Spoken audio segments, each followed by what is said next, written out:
Bahujan Samaj party के senior leader भी रह चुके हैं और दलितों के एक इंडिपेंडेंट आवाज है। बहुत शुक्रिया गौतम जी।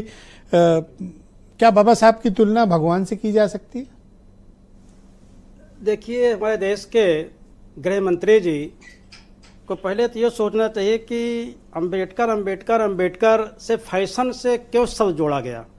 अंबेडकर प्लस फैशन, तो अंबेडकर क्या है और फैशन क्या है, इसकी परिभाषा बता देना चाहिए। आप तो बता ही देना चाहिए था भाई। अगर ये किसी तरह से बोल गए राज्यसभा में तो बोल गए, इनके अंतर मन के जो था बोला इन्होंने, लेकिन इनको ये स्पष्ट बताना चाहिए कि अंबेडकर और फैशन से क्या तुलनात्मक अध्ययन है।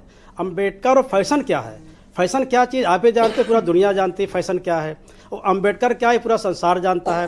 परम पूज्य बाबा साहब अंबेडकर केवल इंडिया के नेता नहीं थे, परम पूज्य बाबा साहब अंबेडकर पूरे देश के, पूरे दुनिया के नेता थे। चाहे इतनी बड़ी शक्तियां जो अमेरिका हो, इंग्लैंड हो, जापान हो, फ्रांस हो, जो भी शक्तियां हैं, सारे शक्तियों को परम पूज्य बाबा साहब अंबेडकर को सम्मान करते हैं। ये सही बात है कि अमित शाह जी ने कांग्रेस से चिढ़कर परम पूज्य बाबा साहब अंबेडकर से क्यों चिढ़ गए। ये कांग्रेस चिढ़ जाए, हमारे कोई इसमें हस्तक्षेप नहीं। तो कांग्रेस के चिढ़कर बदला लेने का बाबा साहब बदला आपने क्यों लिया भाई? बाबा साहब को बदला आपने क्यों लिया? अब एक क्वेश्चन मैं और करना चाहूंगा। ऐसा क्या कह दिया कि आपको लगता है कि उन्होंने अपमान किया? आज तो उन्होंने कहा कि मैंने जो कहा सदन की कार्रवाई में है। तो बाबा, आपको क्या बात बुरी लगी? बाबा साहब को, अंबेडकर को, जो भारत के रत्न है, विश्व के संपूर्ण विद्वानों के विद्वान है, तो भारत रत्न बाबा साहब अंबेडकर को फैशन से क्यों जोड़ा? मैं जानना चाहता हूँ फैशन से क्यों जोड़ा गया बाबा साहब को? फैशन क्या शब्द है? फैशन शब्द एक बहुत अच्छा शब्द नहीं है।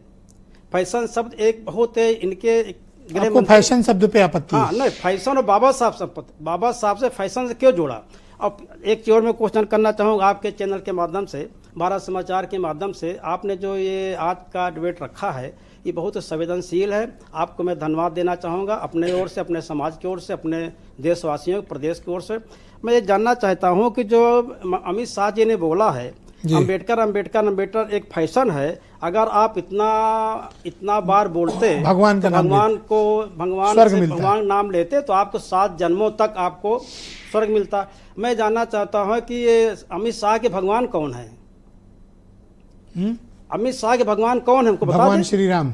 हाँ, तो ये बताना चाहिए ना भाई। सेकेंड बार बोलो तो बता देना चाहिए था कि हमारे भगवान परम पूज्य बाबा साहब अम्बेडकर हैं। तो इन्होंने क्यों नहीं बोला? हमारे भगवान कौन है? हमारे भगवान डॉक्टर बी आर अम्बेडकर हैं, जो हमारे जमीन से उठाकर हमको यहाँ लाया और आपके मंच तक लाया। मैं तो प्रतापगढ़ कुंडा के रहने वाला हूँ कि परम पूज्य बाबा साहब अम्बेडकर के जब मैंने अम्बेडकर जयंती पहले मनाई थी अपने। कहाँ के रहने वाले हो? मेरा पैतृक घर प्रतापगढ़ में जब परम पूज्य बाबा साहब अम्बेडकर के मैंने अम्बेडकर की जयंती जब बनाई थी, तो अगर ये कुंडा का सीओ पुंडीर ने मेरी जान ना बचाता तो मैं मर जाता। केवल मेरा दोष ये था कि परम पूज्य बाबा साहब अम्बेडकर के अपने इलाके में बाबा साहब की जयंती मनाई थी। इसी जयंती में मैं बताना चाहूँगा, आपके मंच के माध्यम बताना चाहूँगा, इसी जयंती में मंदिर में जाकर, शिवालय में जाकर 11 लोगों ने कसम खाई इसको मार डालो, और रात में पुलिस मेरे लिए लगाई गई, मेरे घर में लगाई गई, और 11 लोग जाकर मंदिर में कसम खाई में मार डालने के। धन है हमारे जो इसमें पुंडीर थे, सीओ पुंडीर कुंडा ने मेरी जान बचाई। अगर तो आप ये बताओ कि जो सफाई प्रस्तुत की अमित शाह ने, आपको वो स्वीकार है? और वो कह रहे हैं तो कांग्रेस वाले कर रहे हैं बाबा साहब को इतना तथ्यों को तोड़ा मरोड़ा। परम पूज्य बाबा साहब अम्बेडकर को इतना अच्छा शब्द नहीं बोला, जो जैसे वो लोग कहते हैं। मैं तभी चर्चा कर रहा था कुछ लोगों से, कहा गौतम साहब इनको अमित शाह जी को ताड़ी पार कर क्यों कहा जाता है? इसका मैसेज क्या गया जो उन्होंने बोला है आपकी? ये मैसेज गया कि इनकी जो पढ़ाई लिखाई बहुत कमजोर थी। ये पढ़ाई लिखाई इनकी बहुत कमजोर थी, संभवतः ये नकल उकल मार के कहीं पास किए होंगे, और परम पूज्य बाबा साहब अम्बेडकर को ठीक समझ नहीं पाए।